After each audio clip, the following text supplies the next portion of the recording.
मुंबई की बारिश भी बॉलीवुड की तरह मशहूर है। भले ही ये दुनिया में मशहूर ना हो, लेकिन महाराष्ट्र के बारिश से मुतासरा इलाकों में रहने वाले लोगों को हर साल बारिश की परेशानी का सामना करना पड़ता है।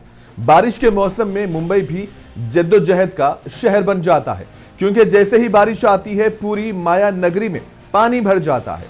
लेकिन मुंबई शहर किसी के लिए नहीं रुकता। इंटरनेट पर वायरल होने वाली ये वीडियोस इस बात की गवाही दे रही हैं। बारिश के इन दिनों जहां ट्रैफिक और लोगों को रोजमर्रा के मामलात मुतासिर हो रहे हैं, तो वहीं इस हालत में भी लोग अपने दफातर और दीगर कामों के लिए घरों से निकल रहे हैं। सब काम हस्बे मामूल जारी है। कोई पानी में बैठकर शराब जैसी चीज पी रहा है, तो कोई अलग अलग खेल व करतब करते हुए खुद को मसरूफ रख रहा है। यहाँ पे मेरे बॉस के यहाँ पे 17 मिस कॉल है और माँ के 21 कॉल है। आप देख सकते हो। बॉस कह रहे हैं भाई कुछ भी करके तो ऑफिस आ जाने तो नौकरी चली जाएगी, और माँ कह रही है उसकी केयर है, वो बोल रही है कि भाई घर पे आ जाओ, कोई दिक्कत नहीं है। और देखो नौकरी चली जाएगी तो फैमिली कैसे संभालूंगा। तो माँ का प्यार थोड़ा सा साइड में रख के काम पे जाना ही पड़ेगा। और मेरे जैसे छोटे लोग जो जा रहे हैं ऑफिस के लिए, ऐसे नहीं मैं ही हूँ। ये मुंबई की लाइफ है, कोई रुकता नहीं है। तो यही